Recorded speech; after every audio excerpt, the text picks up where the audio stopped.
Hello from Rotterdam, where we're here for the Synergy Days Conference 2025. Today we'll speak with Mireille van Hilten, coordinator from the Data4Food2030 project, about the project and its experiencing the Synergy Day Conference. So Mireille, hello. And hello. Can you tell us a little bit more about yourself as a coordinator of the Data4Food2030 project? Yes, I can. So my name is Mireille van Hilten.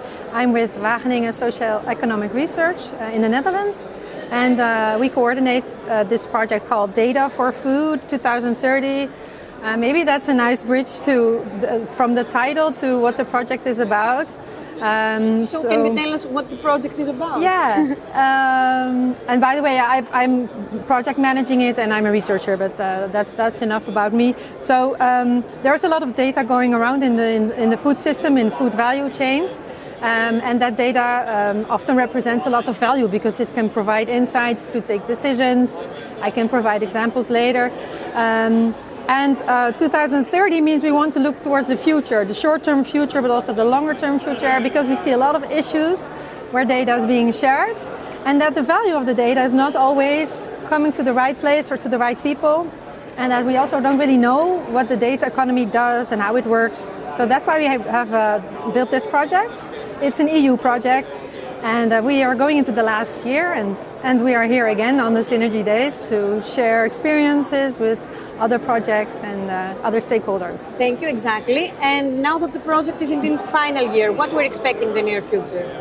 Yeah, we really aim to provide very clear policy recommendations and actions. So if the future data economy is more fair, which is what we're trying to establish, how to do so, what actions do certain stakeholders need to take? So what is a policymaker sitting in our Ministry of Agriculture or at the EU level, what actions can they take? But also how do private companies deal with fair, inclusive data economy aspects that we are researching, and also farmers and consumers, so it should be quite clear.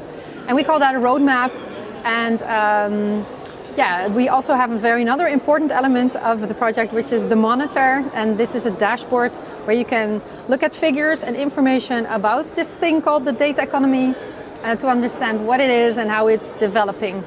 Thank you very much for this very nice overview. And I know very well that Data4Food2030 is here for the fourth time. Yeah. So what's the whole experience from the project participating in the Synergy Days conference? Yeah, what I really liked about this year in comparison to other years is that we co-organized workshops together with other projects, which we've done before, but this year is different because we really liaison better on the actual topics without presenting our projects again. The organization made sure that we tried to do so, and I think we succeeded in our workshops. Which means that the outcomes of the workshops will also lead to more collaboration. For example, with the Common European Agricultural Data Space, it would be very interesting if we can also have a better understanding of how to governance a data space in which type of future data economy, or I can imagine that we will also have meetings about that and do a little bit more research in the next year. And sorry, I wanted to add one more thing, because I think the word that was used when we started the Synergy Days was to get synergized, and I like that word a lot. So in my opinion, we are synergized now as a project, and also for me personally to be here again, I'm feeling quite synergized. The goal is achieved. The goal is very much achieved, and we still have a couple of plenary sessions to go. So yeah, we'll be back next year.